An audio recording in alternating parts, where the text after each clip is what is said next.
नहमदु व नुसल्ली अला रसूलिल करीम आऊज़ु बिल्लाहि समीउल अलीम मिनश शैतानिर रजीम बिस्मिल्लाहिर रहमानिर रहीम. Esteemed viewers, Assalamu alaikum wa rahmatullahi wa barakatuh and greetings to all.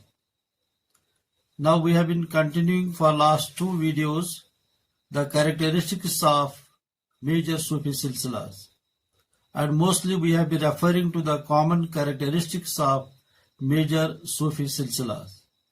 So before this we have tried to make an attempt to have introduction of Tawheed as one of the common characteristics of major Sufi silsilas, and then after that we had discussion and we made an attempt to learn about the other common characteristics of major Sufi silsilas.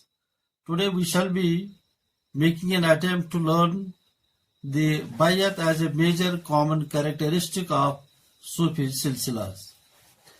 Bayat, the pledge of allegiance or devotedness. So in Tasawwuf it is a form of spiritual bond between a murid or novice and his her sheikh, mentor or murshid or the spiritual guide. So through this pledge of bayat, the murid or the novice undertakes to follow the guidance of the sheikh or the murshid, particularly in the matters of number one, tathhir zahiri, that is physical or outward or exoteric purification, as well as tathhir batini, that is inward or esoteric purification.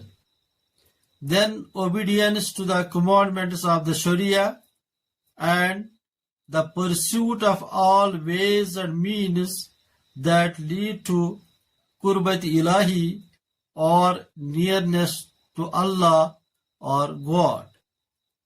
Now bayat also symbolizes surrender of the ego on the part of the novice or murid and the loyalty to the spiritual path.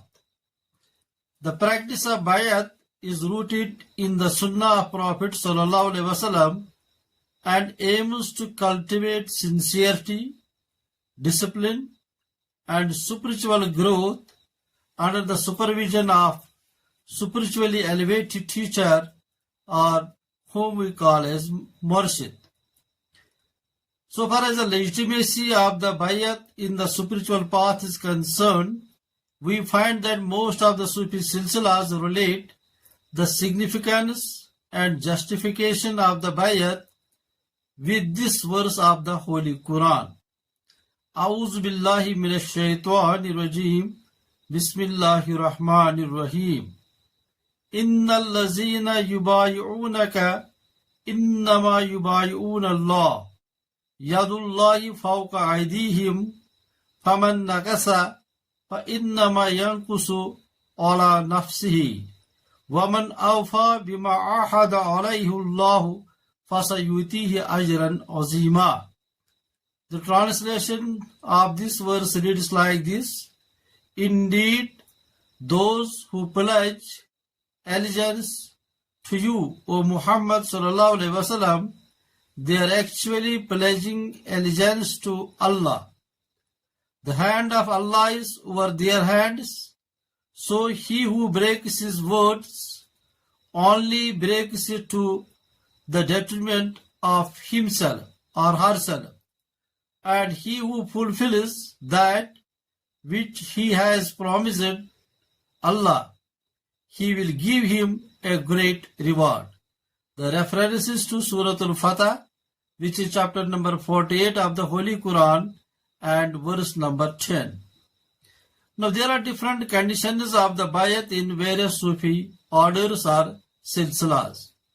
So as such, when shayukh or the spiritual guides of various Sufi silsilas or orders enroll a murid or novice into their fold, they often require the disciple to take an oath or bayah that includes several conditions derived from the Sharia.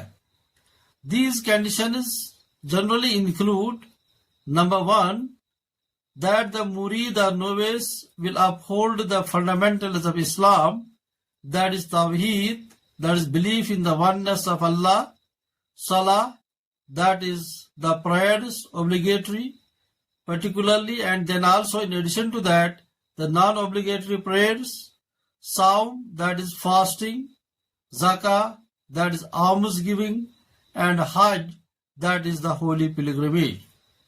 Number two, the murid or the novice will not knowingly deviate from the boundaries of the Sharia, that is Islamic law.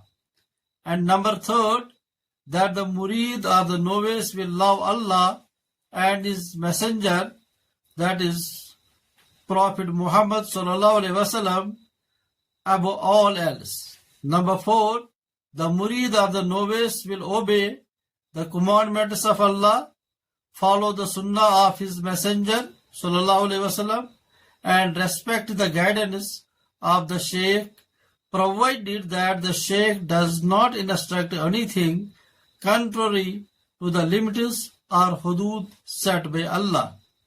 Number five, the murid will cultivate all the virtues prescribed in the Quran and Hadith and strive to avoid all forms of vices and immorality. And number six, in addition to this, the murid or the novice is supposed to observe the conduct of the set form of azkar, that is, which includes the recitation of the Holy Quran as well, at regular intervals, as per the guidance prescribed to him or her by his or her Shaykh or Murshid or preceptor. Thank you very much. Jazakumullahu khair. We request you that you are most welcome to comment on our videos, favor us with your suggestions, with your inputs, and with your feedback, and also share our video and subscribe to our channel, that is Understanding Sufism or Tasawwuf. Thank you very much. Fi amanillahi ta'ala.